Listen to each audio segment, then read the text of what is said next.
What is up, guys? Welcome back to the channel and welcome to a new YouTube video. I know it's been a minute since my last video, but I'm trying to change that today with this video. We're starting off today with some Greek yogurt. This has 20 grams of protein, a very easy way to get your protein in. I added some blueberries and some honey. After we finish this, I'm gonna go ahead and prep some meal. So I have some 96.4 ground beef I'm gonna show y'all. And then I'm gonna give you a little updates about what I've been up to and we'll go from there. This is what we're working with here. We have the 96.4 lean ground beef. I like 96.4 because it is leaner and also the macros are pretty good. So you have here for 4 ounces, 140 calories, 5 fat, 0 carbs, and 24 protein. Now you can do something a little less lean like 93.7 or even 90.10. It's just your preference. As for seasoning, this is my choice. This is the hardcore carnivore seasoning. It's like a Tex-Mex fajita type seasoning. 0 calories, just gotta watch out for the sodium, which is not too terribly bad.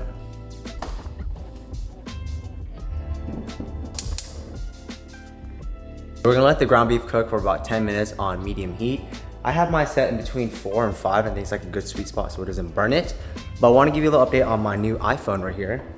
I went ahead and I upgraded this year to the silver color. This is the 17 Pro Max and it's been pretty solid so far. I got the 1 terabyte variant. There were 2 other colors, the cosmic orange and the deep blue. Now it is aluminum, so I feel like those colors would scratch fairly easily, and silver is always a very classy color. You can't really go wrong with it, but if scratches do pop up in silver, you can't really see it. If y'all upgrade this year, let me know down below which model you chose and why. But the air also looks pretty tight. That's actually really thin because I went to the stores and I tried it out. Surprisingly feels really good in the hand. We're in the office now while we wait for the ground beef to go upstairs. I want to show y'all a little bit of an unboxing and what I got, and then we'll go from there. This is the Baseus Picogo A11 67 watt fast charger. It's compact and charges up to 3 devices at once. Packaging comes off. Now chargers are something that I can never have enough of due to the fact that I do travel pretty often, so having one in my tech pouch is always clutch. And what I love about this is actually how compact it is. 2 USB-C ports and also 1 USB-A, so that's actually very clutch. I actually want to show y'all a size comparison between this and some of the other ones that I actually have inside my travel bag. So we go inside here, we're gonna bring out maybe 3 other ones that I actually kind of carry with me. I mentioned that this is 67 watt, good enough to power a MacBook and also your iPad, iPhone. For reference size, this one is actually 35. So for a comparable size, this thing offers like almost double the amount of wattage that you can probably get. This right here is a 12 watt right here. You can kind of see that even with a 12 watt, it's pretty comparable in form factor. This is the biggest I have. This is actually came with my MacBook. I believe is like 96 watts. But even then, like 67 here with a 96. And for weight wise, this is obviously much heavier. I would rather have this with me than like this. But also this only has 1 USB-C, whereas this has 2 USB-Cs and a USB-A. What's cool with this charger, besides its compact form factor, is that it does have an advanced graphene cooling with quad heat dissipation. So it doesn't get hot when you plug it in for long periods of time, which is super clutch. Straight into the wall outlet here. A couple of USB-Cs that I'll go ahead and plug in. Then from there, I can just go ahead and charge my iPhone and also my Meta glasses. Now, if y'all are interested in this charger, I will put the link in my description and you want to check it out, go there.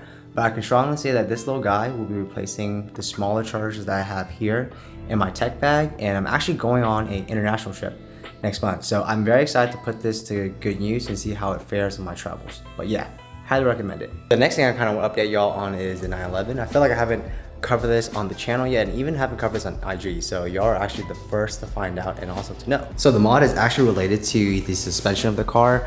Now, from factory, the 911 sits kind of high, honestly, too high for my preference, and that's also coming from my previous car, which is the M4, and that was lowered. So what I did was I went ahead and went with the KW Haas kit, which is the height adjustable springs. I also went with some spacers. The front has 10mm spacers and the rear has 15.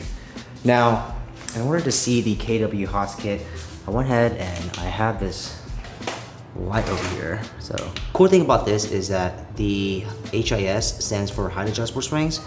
So I can essentially dial this in and raise the height or even lower the height if I want to, so I'm not stuck with a fixed height. I do like the poke that it has on the rear here with the 15 mil H&R spacers. I do feel that like 10 is a bit conservative for my taste because I do want it to kind of poke out a little bit more. Whereas over here, you can definitely see the wheel poke out a little bit more on this side. What I did was I went ahead and I ordered 15s, and you know, reading on the forums, 15 doesn't really rub. And if it does happen to rub, I can always change it back to 10 millimeters.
So we just finished swimming 600 meters. Before that, I did tan for about an hour, and I'm trying to work my tan because I found I was getting a little bit lighter because I haven't tanned in a while.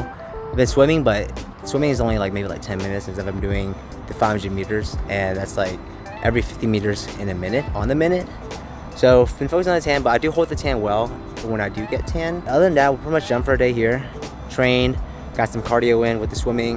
Probably gonna chill, relax a little bit, grab some dinner after this, go home, and maybe catch up with some anime because I've been trying to do that. I've been watching Kaiju number 8, also like Gachakuya.